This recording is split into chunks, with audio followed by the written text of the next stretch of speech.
We've been conditioned to get promoted even if we're mediocre. Mistake. We've been conditioned that someone else is in charge of our promotion, our next level. I'm here to tell you, as a former professional athlete, all we talked about was the next level, and most people think the next level is a cliche. The next level is not a cliche. The next level is a lifestyle. The next level is a tangible place. Hi, this is Walter Bond, and welcome to another edition of In Studio. As far as I'm concerned, this is a unique one.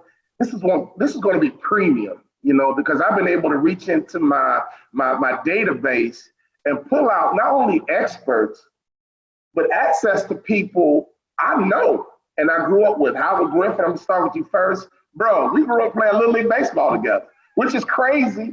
We met playing baseball. My father was our coach. None of us played professional baseball, but that's how our relationship began. You were always big, strong, and fast. Nobody saw the NFL career or Super Bowl rings, and now you are a big-time talent on a Big Ten network. You come into every living room in the Midwest, like every Saturday afternoon, do a fabulous job. Welcome, Howard Griffin. I got my man, Stephen Bardo. We were teammates with the Dallas Mavericks. We were also teammates in the CBA, right? So we understand basketball from a pro level. We also understand the pursuit. We understand dealing in the minor leagues, if you will. So you and I go a long way back. And I want to welcome Bardo. He has the Bardo breakdown right behind his head. He's also a Big Ten talent, coming into our living rooms, covering Big Ten games, doing a fabulous job in studio and providing color. So I have two experts on the call with me today who are not only voices of their industry, they're former athletes. And here's what we want to do. I've had 3 athletes call me last week, and they all had different issues. And one of the issues was one family's parents were freaking out because their son wasn't acting right. Another was an athlete themselves who were 2 kids in high school, and one was a college athlete.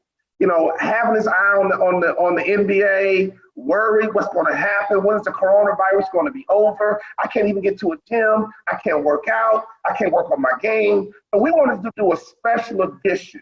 And today, all we want to talk about is how a college or amateur athlete and a pro athlete should handle the coronavirus. Because if you think about it, guys, we all understand the off season. Our off season, Griff, is where we got bigger, stronger, and faster. And most of us played pro sports because we attacked our off season.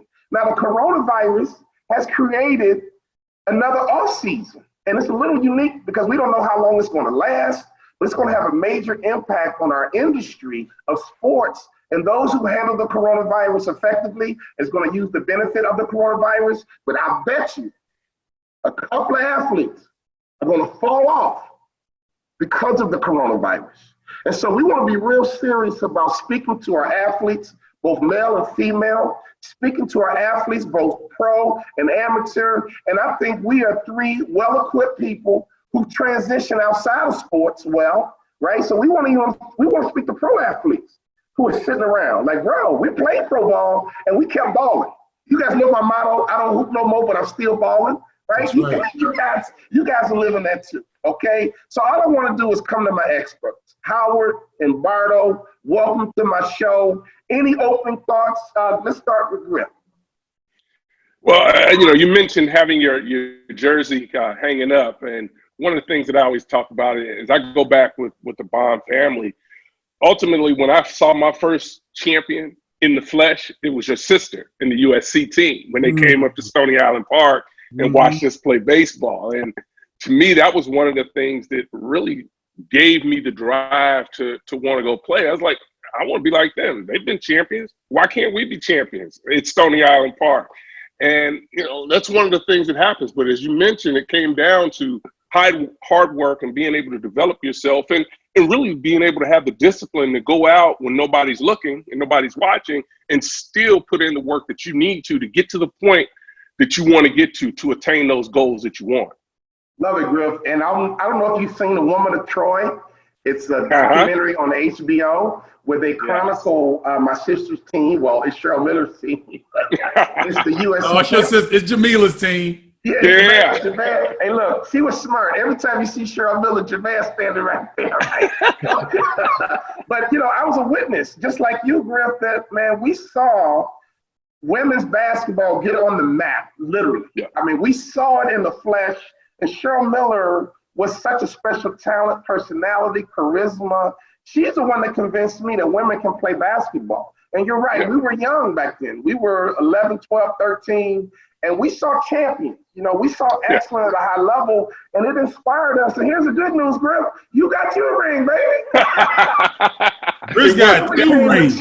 You became a champ. So if you get a chance to watch Women of Troy, it's a special on HBO. It chronicles the whole USC championship journey, the drive, how women's basketball was established, basically starting at USC. And welcome to the special edition of In Studio with Walter Bond. Steve Bardo, my man, you were in the midst of your season. I mean, you guys had a month to go. You were getting ready for the Big Ten tournament and March Madness. Welcome to our show, and just give us some insight as to how you felt blindsided by the coronavirus. Well, it's unique, and it's never happened before in the sport of basketball. I'm 52 years old, and from the age of 5 to this year, I watched or participated in a Final Four almost every season. Maybe some of those seasons, Walter, when we were struggling in the CBA, I didn't have my eye necessarily on the Final Four, but for the most part, over a 50-year lifespan, the Final Four has been a very constant participant in my life. And so when you're a college basketball analyst and you work the whole season and now you come into the money time, March is the money time. And so I called the last college basketball game for the Big Ten Conference at the Big Ten tournament. We were there the first night and there were rumblings going on. There was a lot of stuff happening. And as soon as Rudy Gobert tested positive for the COVID-19, we knew that all bets were off. And so we didn't know at the time. They hadn't made the official announcement until the following afternoon, but we kind of figured that things were going to go, they were going to shut things down. And so, you feel lost. We're creatures of habit biologically. March is the time that basketball players get revved up at their peak. Same for color analysts. And so it was really a unique situation. And I've just tried to find as much structure as I can. And that's something that we'll get into in this discussion. And you're exactly right. When the NBA shut it down, we knew that the dominoes were going to fall because we all understand how much money the NBA makes. We understand it's a small industry. You're always in close proximity with each other. You're sweating on each other. You're touching each other. I still have scars on my forearms from playing ball, just from all the nicks, which is just a part of the industry. So it's a very intimate sport. And when Adam Silver shut it down, it was almost like, the dominoes began to fall. But let's talk about athletes, okay? We've been trained to be mentally tough. My whole brand is the shark mindset, okay? It's really about operating like a boss, right? And sharks run the ocean for a reason. They're the baddest fish in that ocean because their work ethic is relentless. Sharks never stop moving. Now, through this adversity of the entire industry being shut down, a lot of athletes are devastated. I think about a high school kid is devastated because he didn't get to finish his season, or she didn't get to finish her season, or she's worried and he's worried about next season. And then this summer, I don't get to play AAU and I don't like my offers. And so we got a lot of pro athletes sitting around like, oh my God, I got to make the team. Should I go overseas? Just people are freaking out right now. So, Griff, if I remember correctly, you walked on at Illinois, correct? Right. So you were that kid in high school who probably had some offers, but you wanted to go big time, and you went to Illinois. So if you're a football player that was Howard Griffin going into your, into your junior year, you knew that you had NFL potential, right? You knew you could do it, but the colleges hadn't really responded yet. What do you say to a kid right now who is Howard Griffin in high school, who can't play in 707 this summer, worried about his offers, I can't take my recruiting trips? What in the heck would your mindset have been when you were in high school?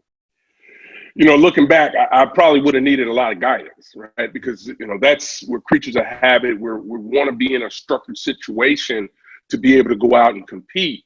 And this is uncharted waters for a lot of these young athletes. And they're already upset that they may not have the offers that they really want. And this is an opportunity during this time, is an opportunity where a lot of 707s, as you mentioned, opportunities to also go out and work with personal trainers and your own team to work on your craft, to be able to create videos that you could be able to forward on to recruiters.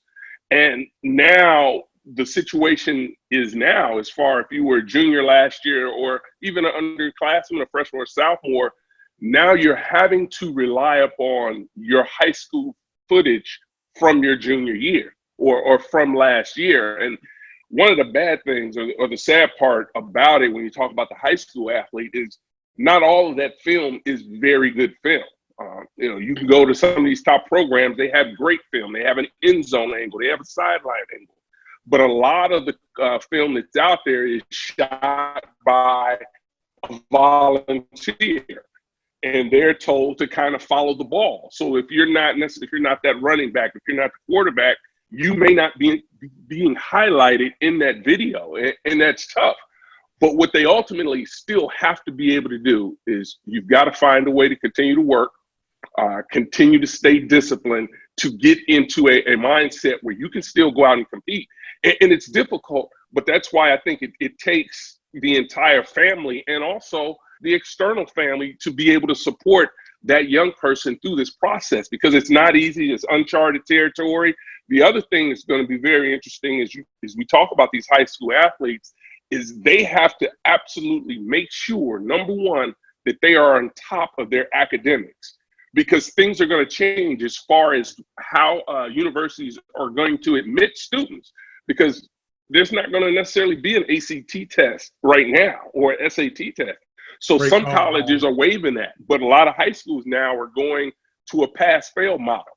So is that the right model that you need to be using? So they need to spend a lot of time with their counselors to find out, to make sure that they're going to be on the right path to being eligible and make sure they can get that core GPA as high as possible. To me, that's the number one thing they have to get a great understanding of as they try to move forward with their high school career. Love it. And hold that thought, because I'm going to come back to you, because there's a whole lot of college football players who were looking forward to spring football to move up the depth chart, right? Mm-hmm. The college. I got one of them at home that's eating me out of the house, by the way. We're going to come back to the college kid, and we're going to end with the pro athlete, too, because pro athletes need to make sure they take advantage of this built-in off-season created by the coronavirus. Bardo, springtime. Let's go to high school kids first. Their season may have just ended. They were getting ready for AAU, what team they're going to play on. Basketball's different. AAU is taking over so to where you really playing on your high school team matters, but it's not the end all be all. So get me into the mindset of a high school kid right now, early April. What is really shut down for them in terms of their recruitment and getting ready for their college opportunity? Well, Walter, you mentioned the AAU cycle, which has become the predominant means of acquiring talent for these college programs. And so if you don't have these set-up tournaments that make it easy for 50, 80, 100 college coaches to come and watch all of these players in one place, it makes it very difficult. And it's very similar to what Howard was referring to for high school football players, is that now you have to depend on your high school film. And as we know, on some South Side Chicago high schools and some West Side Chicago high schools, if it's not a parent in the stand with an iPad or a phone, you're not going to get video. And so it's a very precarious position for basketball players to be in, because this is kind of the time when they rev up and really are in showcase mode. And so I think, like Howard said, you definitely need some support systems there. But here's what I would challenge high school players to think about. What is it that you want to do off the court? What is it that you have an idea of supplementing your basketball play? What are you trying to do when the ball stops bouncing? Because right now I'm a YouTube head. I love YouTube. I've learned everything off of YouTube. And so when you lack structure and you lack the team cohesiveness and you lack an AAU system, you have to seek out structure. You have to develop structure on your own. That's very difficult for a high school basketball player to consider because their minds are the furthest thing away from structure. And so that's what I would challenge high school basketball players to think about. Create your own structure. Develop a routine. Get a schedule every day. When are you doing your body weight workouts? When are you going to run around your neighborhood? When are you going to do your plyometric training? When are you going to do your study on YouTube? When are you going to connect with your high school friends and fellow players? Guys, if the coronavirus came when we were in high school, when we were in college, even when we were playing in our early professional days, we didn't have this technology. We could pick up the phone, but we couldn't see each other. And so that's got to be a part of the strategy and the structure, in my opinion, for high school basketball players. Set up some kind of consistency around connecting with players, with friends, because as you know, high school players, like high school students, they're peer motivated. So if they can get to a situation where they can get on a Google Hangout or a Zoom or something like this every day and just talk and communicate, because guys, I'll be honest, the biggest part of retiring from sports was the lack of the locker room experience. Yeah. The lack of traveling with your boys, with your fellow teammates. That's hard to replicate. And I think those are key issues that I would challenge high school players to think about. And also be a leader right now. You know, a lot of times if you're being recruited as a high school kid, you're a leader on your high school team. So get out of your own head and worrying about yourself and check in on all your teammates to give them a helping hand, give them an encouragement. Hey, I just watched this podcast. Let's get disciplined, guys. Everybody wake up at 7. Let's do 50 push-ups. At lunchtime, let's pick up our mama and squat our mamas, right? And if you want a real squat, come to my house. You can squat 300 pounds. You really want a leg workout. You know, here's the good news, Griff, and I've made a living bringing good news. That kid who's worried about recruiting has legitimate reason to worry. But also coaches are concerned as well, because I believe Ohio State and Alabama are going to do fine. But the schools like Ball State and Western Michigan and these kind of schools, you know, they don't have the same luxury of just going and seeing the 5-star kid and almost choosing from the 5-star. They don't select. Alabama and Ohio State select. These other schools got to recruit. So if you're a college coach right now, recruiting for Ball State, recruiting for Akron, right? Recruiting for these schools that need to find a diamond in the rough that we're talking about, who's at home worrying. If you were a college coach right now, we talk about the shark mindset, and sharks are made of cartilage, which means they know when to pivot, they know when to change, they know when to shift. If you're a college coach, what are you hearing about college coaches are doing to shift to this situation right now to find these Howard Griffins and these diamonds in the rough?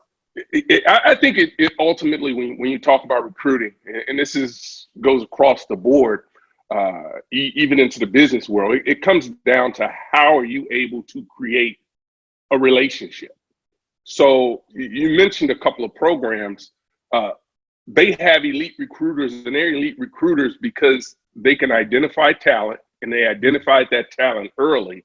When they had opportunities where they could have conversations with these young people, they had those conversations and they continued to develop those relationships. That's what it ultimately comes down to. The great relationship builders are not going to be stymied by this virus. They're just going to have to find different ways, whether it's obviously like Zoom. They were already, with as far as Twitter and some of the other social media things, they were already involved with that. But it's about connection, and the great programs, and it's just not the great ones. There are some Division II programs and even some lower level Big Ten programs that do a tremendous job of evaluating talent at a young age. The coaches or the programs that are going to have problems are the ones that weren't looking into the 2022 class, the 2023 class.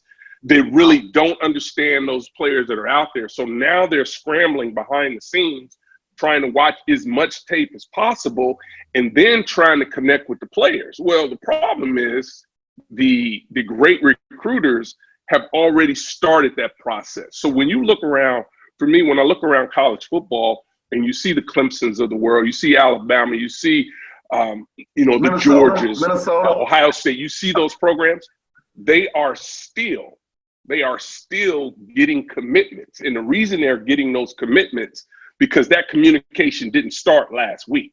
That's been an ongoing process. And the great ones, the ones that know how to build those relationships, are the ones that are going to continue to succeed. The ones that are struggling and trying to play catch up, it's not going to be this year that they're going to be able to catch up. It's going to be next year, because they're going to have to develop those relationship skills. It's not just about the program. It's about figuring out and understanding how you're going to help those young people achieve the dreams that they want. It's not what the university has for them. It really isn't for the great recruiters. It's how do you put out a product that this young person can buy into, where you're going to help them develop, not just on the field, but the brand. Bardo, you mentioned it earlier, the brand that they need to build. And when they have an opportunity to walk away, to put them in a great position to be successful away from the sports. That's how coaches are going to succeed during this pandemic. Wow. So basically what I heard, Real, is that the rich is going to get richer, because they already have an organized program, organized system. They've already identified that freshman, that sophomore. They're working ahead of the game, ahead of the curve. And those coaches who are living day to day, check to check, who are just scrambling, are going to be at a huge disadvantage because they are unorganized. It may not be even, Walt, that they're not organized, but recruiting, you have to be relentless as a recruiter. You have to love it, because chasing 17-year-olds around, it isn't fun. You have your own family, but you still have to find ways to connect with these other student athletes that are out there. And that's why I say the great recruiters, the great relationship builders, it's second nature to them. They understand that there's an hour, 2 hours in their day with, this is all I'm doing, is talking to recruits and doing what I need to do. You will see some older coaches that want nothing to do with that. The recruiting 365 days is not something they want to do. They're burned out from it. We watched Mark D'Antonio, really step away from coaching, because I think the rigors of the business are so much in the recruiting. It's just not about X's and O's. It's about developing young people and recruiting them.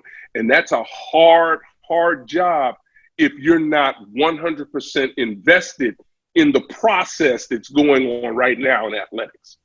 And Bart, I'm coming to you on a different topic. So here's what I just heard, Griff, is that we always want athletes to get better.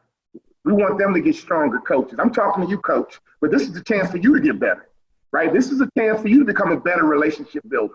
This is a chance for you to become a better evaluator. This is a chance for you to trust your gut, right? So you could understand, like, that kid is only a freshman, but I already see what he's going to become, and have a better instinct about identifying talent and really getting focused on who you want. I remember being recruited, Griff, and coaches, I never heard from them. And Sean Higgins, I don't know if you guys remember Sean Higgins, signed with UCLA. And when he signed with UCLA, Michigan recruited me. Now, the whole time Michigan recruited me, I had no idea that I was the backup plan. I had no clue. So eventually, Sean Higgins went to court, got out of his scholarship, and he ended up signing with Michigan. Michigan kicked me to the curb, and guess who called me? UCLA. And I'm like, bro, this is a week before the signing period, and you calling me March 29th, and the signing date is April 5th. Like, what? That was just like some bootleg, unorganized, just recruiting that could not have been in their best efforts to be able. They didn't know me. They didn't build a relationship with me. And I was like, it's too late, bro. Like, these other coaches have been calling me for 2 years. You're just showing up. And to your point, they asked me, well, do we have a chance? I said no. And this was UCLA. And I was a little offended, like, dude, you calling me now, let me know that you done heard a bunch of no's. And all of a sudden, I'm just this last Hail Mary because you haven't done your homework. So any coaches listening to me, if you're taking players at a Hail Mary, you are not a good recruiter.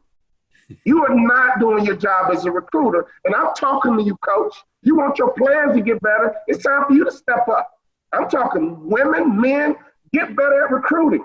You sending your kids to the weight room. You get in your coaching weight room. And just like Griff said, who's been there, who's seen it, he understands the recruiting game on a global scale. He just gave you great insight that can make you better at your job.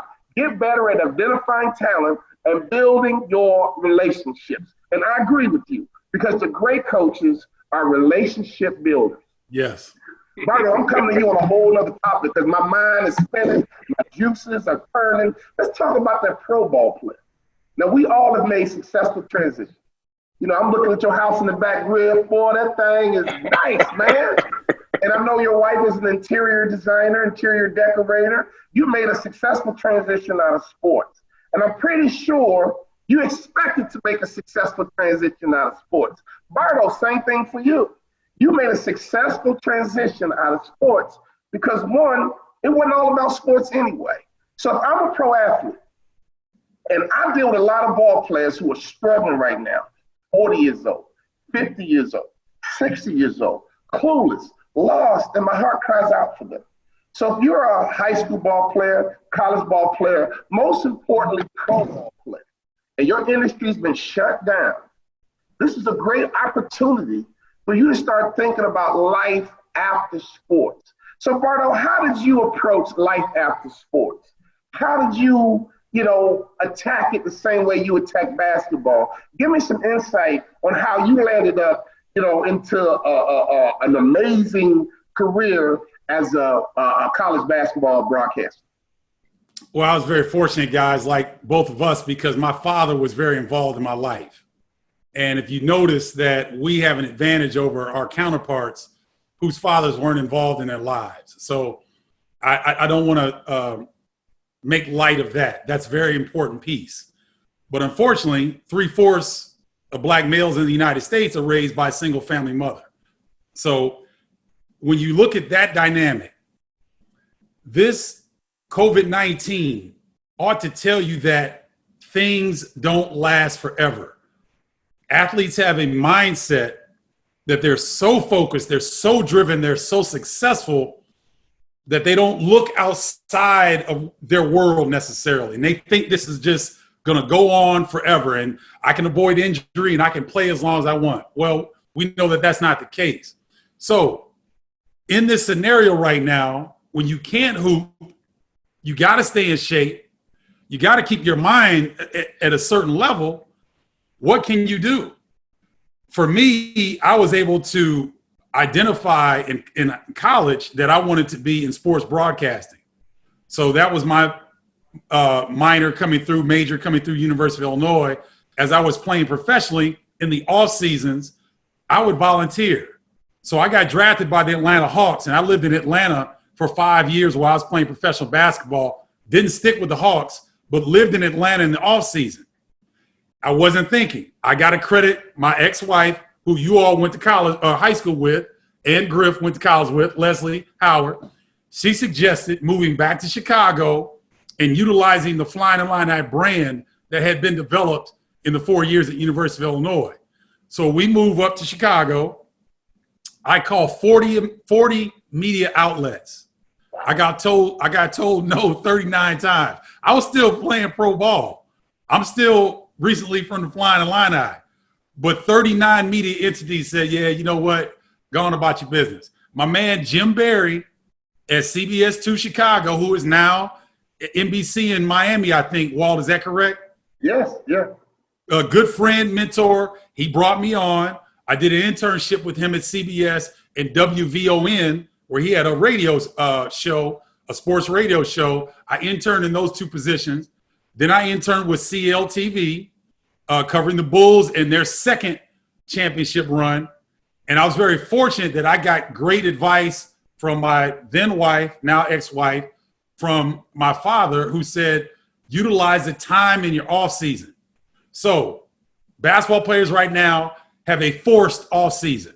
Yes, there's talk of the NBA resuming, so you still have to stay in sharp mode. But let's be honest, Walt, right? Football players, Howard can speak to this. The football players dedicated much more of their day to their craft than basketball players do. If you get a hard worker in basketball, they might work 3.5-4 hours a day. That was you, Walter Bond. That was you. We would practice 2 hours. You went by yourself when nobody else knew, and you put in an extra hour and a half, 2 hours of work. That was you. That's why you're where you are right now. That's what I would challenge these players to do right now. Schedule your time. Put structure into your life. We're structured beings. We're creatures of habit, according to Lou Henson, the former great head coach of Illinois, my coach. We're creatures of habit. So you have to replicate what you can do with your sports staying mentally strong, but then you have to set up a structure. What is my life going to look like after I finish playing basketball? What is it that I want to do? And maybe 10, 15% of former athletes like to get into the field that Howard Griffin and I find ourselves in. So what we're doing right now could be something that they set up and do every single day. Try, call your buddies, call old coaches, call fans, set something up. But you've got to have structure as an athlete. The guys that you work with, Walter, the guys who are struggling, some of my former teammates, college teammates who are struggling as adults, they lack structure. And that is so key for any athlete, but in particular basketball players. Well, you said something powerful, and I want to reiterate it because I don't want anyone to gloss over this. One, mom and dad was like, good game, boy. How's school? That was the house we came from, okay? Right. Your dad was a college professor down there at Carbondale, Southern Illinois. But you talked about choosing a major that was interesting to you, that you wanted to pursue a career in. Griff, how many guys do we know choose a major? High school kids listen to me. And if you're not a junior yet in college, you might be able to switch your major. How many athletes do we know that chose a major because it was easy? Had nothing to do with a strategy, a career path. I majored in communications. Why? And I loved it. Oh my God, I loved it because that was me. That was how I was gifted. That's how I was wired. I knew I was going to run my mouth somewhere. I didn't know if I was going to be a preacher, a politician. Steve Harvey let me go up one night in his comedy club. I thought I might be a comedian, but I settled in the motivation of speaking. But it all goes back to me choosing a college, a degree, and graduating in an area that I was interested in. Griff, what was your major in college? And did you see yourself as a broadcaster? I mean, give me the progress so we can help some people. Because right now, a lot of pro athletes might be able to go back to college online right now and finish their degree or pursue some of their own interests. Go ahead, Griff. But for free, they could go back to college. Most programs will take care of their alums if they come back and help them get through that process. Should be even easier now with online classes. But just like you guys, I was a communication major, and I felt like that was going to be the best path for me. Walt. Yeah. I felt like, listen, I had the opportunity to, start speaking with the media because of football, and I enjoyed it. And I took interest in it, and I showed the reporters that were interviewing me, I talked to them and would pick their brain about what they were doing. One of my internships was right there in Champaign at one of the local radio television stations. And that's what I knew I wanted to do because A, I thought I could be good at it. B, it was fun and it fit exactly who I am. Now, the challenge that our young people face, though, is that we're asking them to make a life decision at 17, 18, 19 years old. Then they get into the college process and they're still trying to find exactly who they are and what they want to be. We're very fortunate, the three of us, to have majored in something that we are able to apply today. But most people, not even people that aren't athletes, struggle with. And it's very difficult, but you still have to have the passion. You have to have a desire in what it is you want to do. And you hear so often that people say, well, if you find your passion, the check is going to follow. That to me, that is absolutely the truth, because when I was done with professional football out in Denver, I would go do a TV show and they'd give me a $25 gift card. But I knew I needed to get reps. I needed to get better.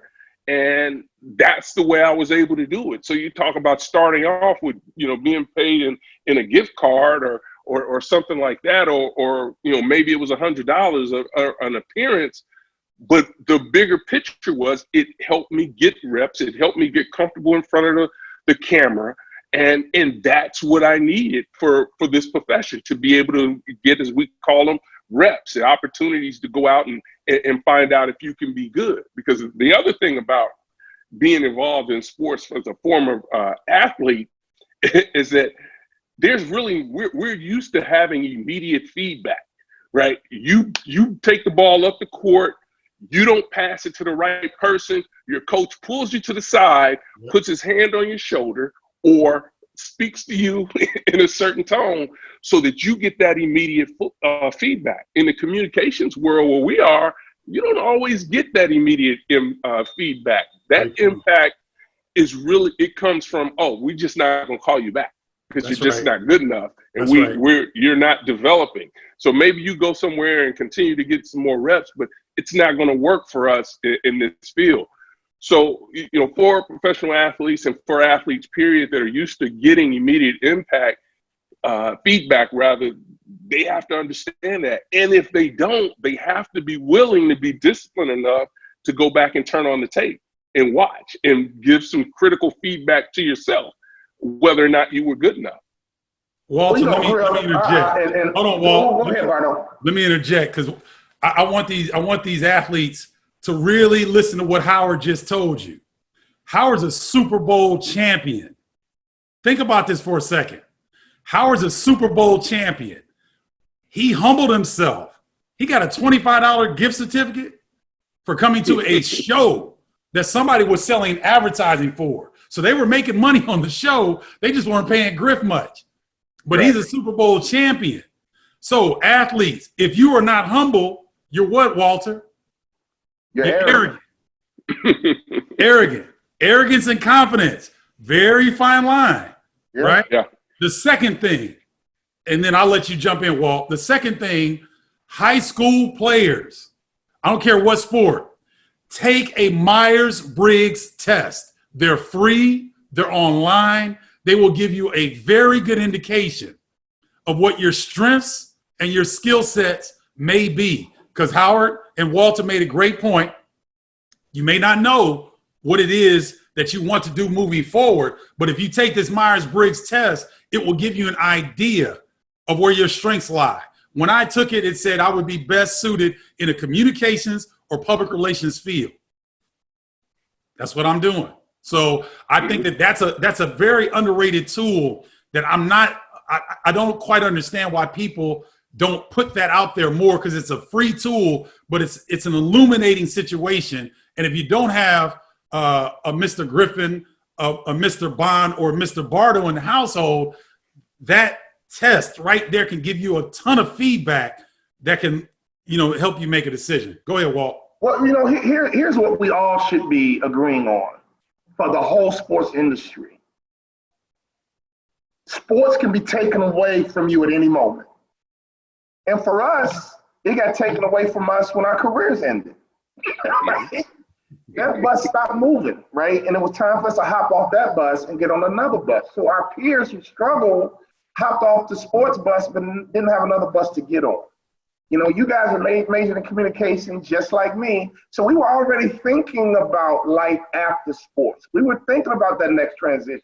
I expected to be successful after sports because I was thinking about it. Bardo, Griff, I'm sure you felt the same way. You felt like, hey, I'm a ball player. I'm going to ride this bus as long as I can. But when this bus stops moving, I'm going to hop on the next bus called a career. So young people, the major you choose is everything. Attacking your career in college is everything. When your career is over, whenever it is, it might be over after high school. It might be over after college.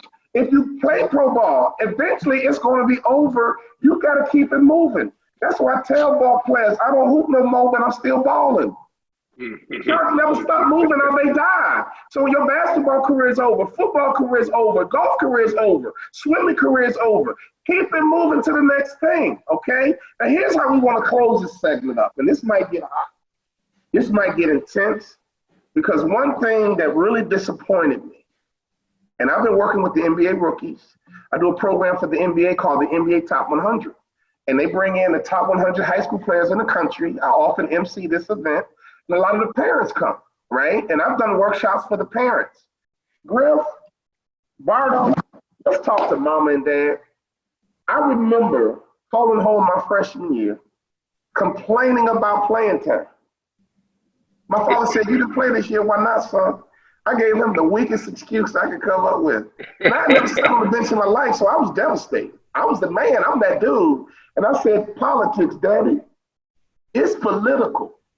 You know my old man, Griff, Bardo, he was like, my sister played on national championship teams. His brother played Major League Baseball. My daddy's in the Hall of Fame in his college. I couldn't come at him with no lame brain stuff. You know what he said? Well, how does your coach get paid? And I said, he gets paid to win, Daddy. He says, "Okay, son, if you can help that man win, you'll play." Click. It was none of that. Well, let's go to the transfer portal. Let's leave. Right? And so a lot of this mindset is developed back in the AAU. I see parents cursing out the coach. I see parents cursing out the refs. I got friends who've been banned from gymnasiums because of their behaviors watching their kids play. Griff, you got a son at Notre Dame who's big time. You've been there. Bardo, you are dealing with parents all the time. Right now, if you're a mom or a dad of a top high school kid, college kid, or even a pro athlete, what is the best approach and mindset that we can have as parents to help our kids develop as not only an athlete, but as a person? You know, I think ultimately you have to humble yourself and understand where your weaknesses are in your son or daughter's game. And if you, from a parent standpoint, don't necessarily understand everything that's going on in the recruiting game, you need to seek out information and those that can help you. Normally that's the high school coach, but sometimes the parent doesn't want to listen to what the high school coach says because that high school coach is giving them the real information. See, we as parents, part of our problem when we're talking about our children is that we are the worst person to evaluate our kids. Great point, Howard. We're coming at it with a biased opinion, right? So even as parents, we're going to make excuses for why our son and daughter is not performing the way they need to, or why our son and daughter is not being written about by the national media or the recruiting services the way they see them in that light. I think ultimately you have to have a come to Jesus moment where you need to sit back and step away from the situation and see exactly where your child is, also academically and athletically. And you have to be realistic with where they have an opportunity to go. There are unbelievable colleges out here that a lot of times our young people don't want to look at because they want to go to the historical blue blood programs and they want to play major college athletics. Well, that may not be the path for you. And what happens in this recruiting process is that you may go and not have a scholarship offer out of high school. It happens all the time. That doesn't mean that you can't have a successful college career. You may need to take a different route. We've got a friend whose son just signed at Holy Cross. He went to a junior college and the kid is brilliant, but he wanted to chase his basketball dream and he knew what he needed to do that. It came down, I think it was just 2 weeks ago, that he committed to Holy Cross, but he didn't have those scholarship offers. But the kid was brilliant as far as academics are concerned. He was prepared, his work ethic was there, and his parents had a realistic idea of what he could do.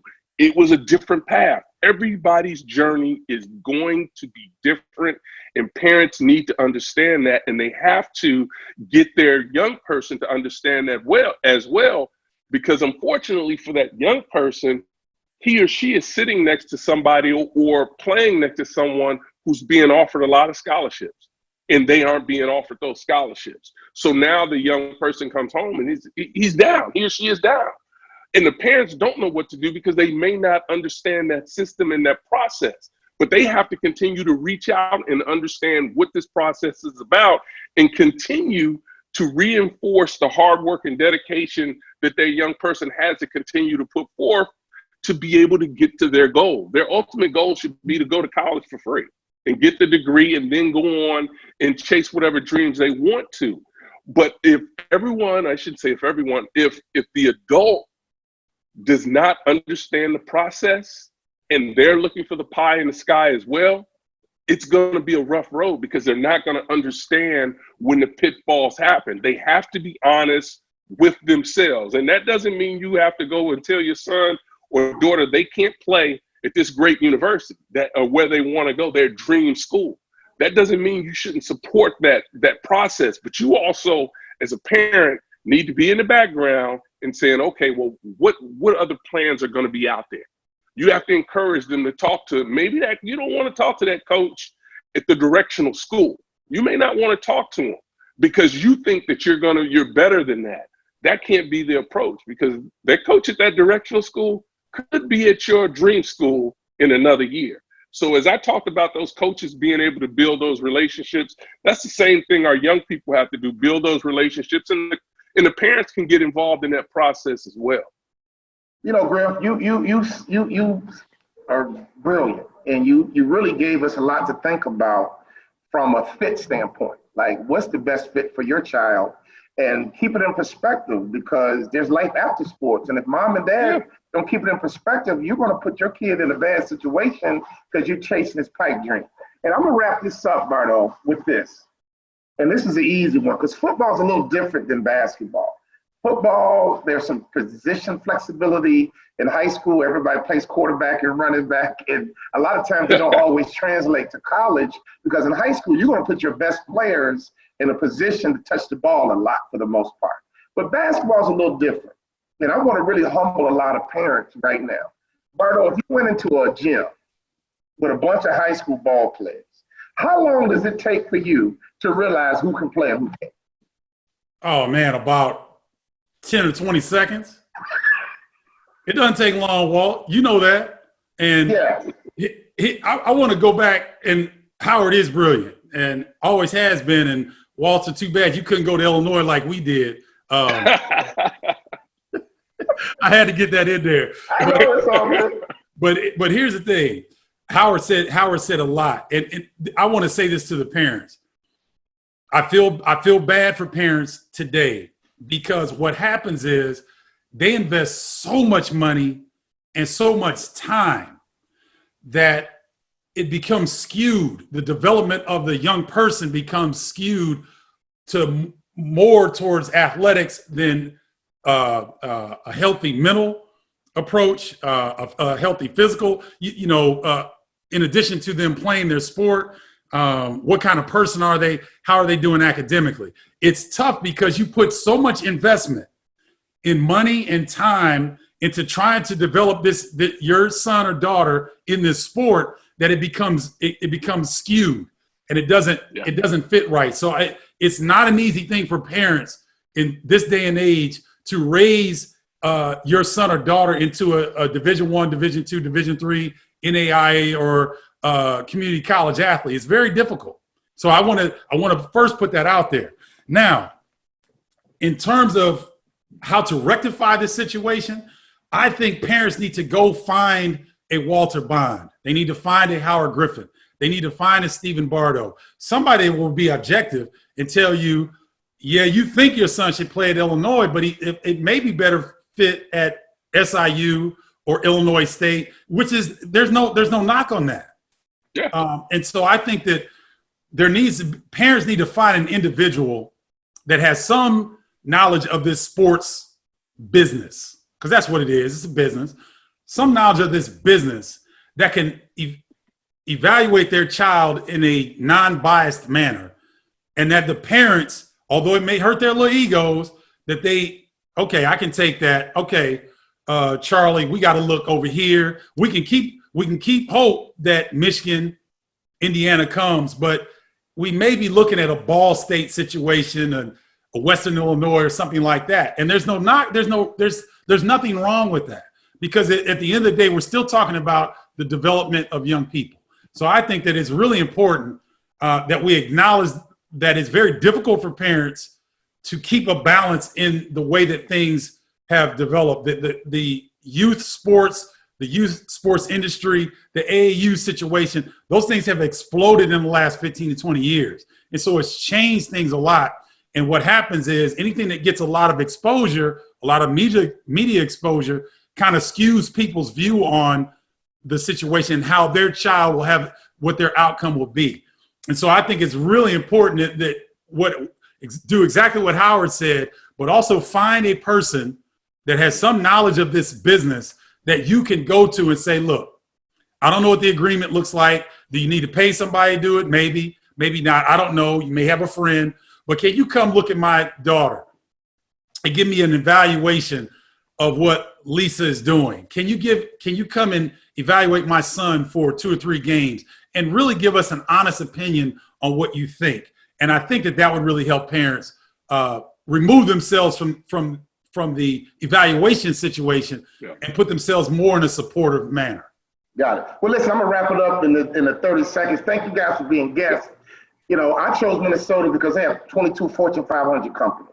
And life after sports is what I had in mind. That was what made a difference for me. So when I retired, I moved back to Minneapolis, and the rest is history. Listen, I had such a good time. We got to do this again. And I'm going to follow up with you guys, because we're giving tremendous value to athletes, coaches, and parents. And if you guys agree, I'd like to do this again next week. Agreed? For sure. Absolutely. Awesome, man. God bless, man. Sharp mindset, baby. And talk to you guys next week.